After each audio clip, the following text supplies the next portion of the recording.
ይሄ አረንጓዴ አሻራ መርሃ ግብር ከተጀመረበት ጊዜ ጀምሮ ከፍተኛ ለውጥ አሳይቷል፣ ከፍተኛ ለውጥ አምጥቷል። ሀገራችን ኢትዮጵያ ብሩህ ጽዱ ለነዋሪዎቿ እጅግ ምቹ እንድትሆን አድርጓል። ይሄ በጣም እጅግ ለሀገራችንም ለከተማችንም ትልቅ ለውጥ ነው፣ ብሩህ ተስፋ ነው። ዛሬ ከፍተኛ ለውጥ እያየንበት እንገኛለን።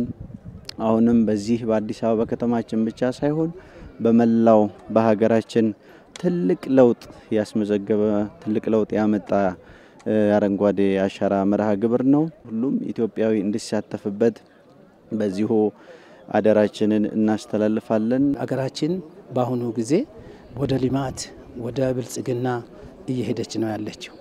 ይሄው ከተማችን አዲስ አበባ ሆናለች። ዛሬ ተክለናል። ትክል በአንድ ቀን ይተከላል። ግን ይህን ትክል ተከታትለን ማንከባከብና እንዲያድግ እንዲይዝ በማድረግ ከፍተኛ ለህዝባችንም አደራ እንላለን። በጣም የቁጭት ደስታ ነው ያለኝ። ቆሻሻውን ነገር ሳይ መራቆት ሳይ በጣም ቁጭት ይሰማኝ ነበር። ስለዚህ ዛሬ በታላቅ ደስታ ሀገር አቀፍ ምዕመናንም ሆኑ ሁሉም ሃይማኖት ዘር ምን ሳይለይ ይሄን ነገር እንዲያስቀጥሉ በጣም አደራ በማለት ትልቅ ደስታ እንደተሰማኝ መግለጽ እፈልጋለሁ።